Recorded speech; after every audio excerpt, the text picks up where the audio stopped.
It was supposed to be the one day of the year when the noise finally stopped. Christmas morning, 2025. For the WNBA front office, and especially for Commissioner Cathy Engelbert, this was meant to be a brief ceasefire. After a season defined by record-breaking viewership but also unprecedented controversy, racial tension, player infighting, and non-stop debate, the league needed a pause. They needed the news cycle to move on to NFL matchups, NBA Christmas games, or literally anything other than the internal politics of women's basketball. For a few quiet hours, they wanted peace. They didn't get it. At exactly 10 a.m. Eastern Time, while families were opening gifts and the sports world was still half asleep, a notification went out that shattered that calm completely. It wasn't a statement from the league. It wasn't a highlight posted by the WNBA. It was a tweet from Nike. Attached was a 30-second video that would reportedly send WNBA headquarters into a state of panic and rage. The commercial, titled From Anywhere and featuring Caitlin Clark, didn't just dominate social media. It arguably did more damage to the commissioner's authority than any scandal the league had faced in the last decade.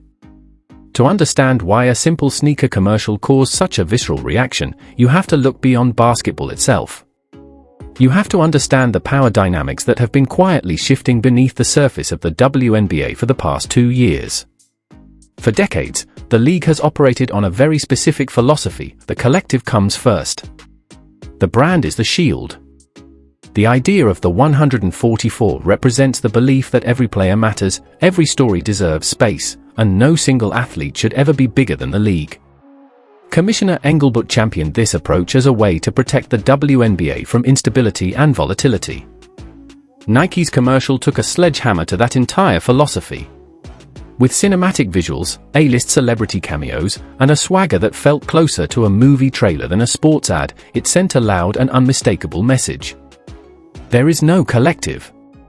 There is Caitlin Clark, and then there is everyone else.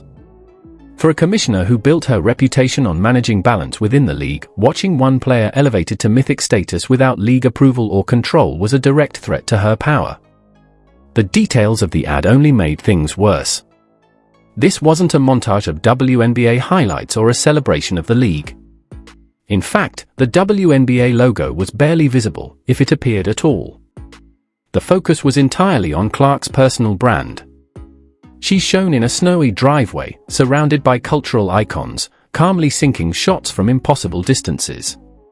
The message is simple and devastatingly effective. Can you make it from here? The world asks. From anywhere, she answers. Nike wasn't presenting her as a basketball player. They were presenting her as a cultural phenomenon that transcends the sport. Insiders suggest Engelbert viewed the ad as a rogue operation. Normally, the league works closely with corporate partners to ensure marketing efforts uplift the WNBA brand as a whole. This time, Nike didn't wait for alignment. They flexed their power, effectively telling the league they don't need it to sell shoes. They just need Caitlin Clark. For a commissioner, that realization is terrifying. It means your biggest star has outgrown the league, and the sponsors know it. The timing of the release added fuel to the fire. Just weeks earlier, the basketball world had been focused on the launch of the Unrivaled League, a new 3-on-3 league founded by Breanna Stewart and Nafisa Collier. It was designed to solve the off-season problem, keep talent in the United States, and generate real revenue for veteran players. The WNBA publicly supported the initiative and privately treated it as a critical part of its growth strategy. They aggressively pursued Caitlin Clark, reportedly offering her more than $1 million for a short commitment, a historic figure that dwarfed her WNBA salary. Clark said no. She declined the money, the exposure, and the spotlight. Or at least that's what the league thought. When Nike dropped From Anywhere on Christmas morning, right as Unrivaled was trying to build momentum for its January tip-off, it felt like a calculated ambush. The narrative that Clark was missing out vanished instantly. Within 24 hours, her 30-second commercial generated 6 times more views than Unrivaled's entire launch campaign combined. It was a public humiliation for the establishment and a brutal reminder that Clark didn't need the league to stay relevant. The league needed her? Financially, the commercial was an embarrassment. One of a commissioner's primary responsibilities is to make the league appear professional, wealthy, and aspirational. Engelbert understands business. She understands optics.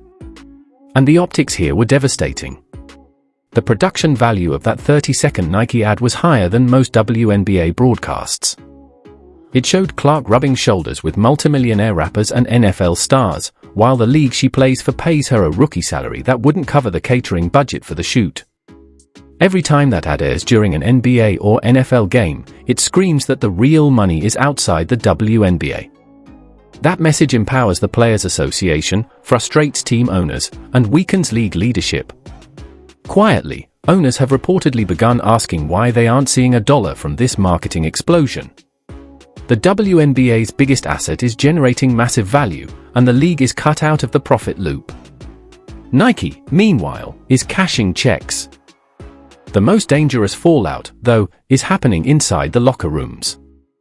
A'ja Wilson is a 3-time MVP, a champion, and by every traditional metric the best player in the world. She also has a Nike deal and her own commercial. But as soon as Clark's ad dropped, the internet began comparing the two.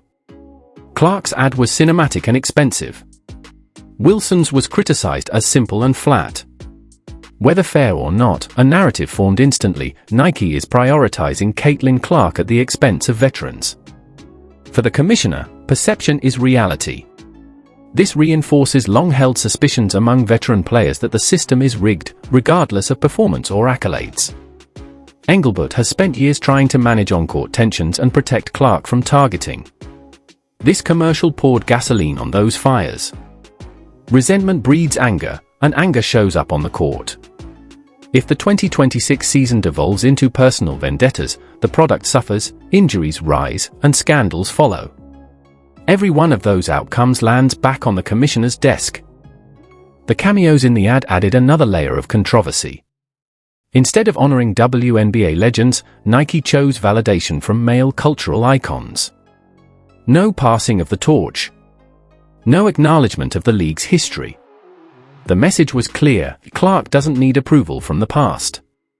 She has approval from the biggest names in pop culture. That bypasses the league's hierarchy entirely and alienates the very foundation the WNBA was built on. At its core, this commercial forces a dangerous question into the open. For years, people asked whether Caitlin Clark was good enough for the WNBA. That question is gone. Now the question is whether the WNBA is big enough for Caitlin Clark. The scale, ambition, and money behind this ad suggest a global future the league may not be equipped to deliver. The rage in the commissioner's office isn't about ego. It's about fear. Fear that the league is becoming a stepping stone, not the destination, and that once a star realizes she's bigger than the system loses control.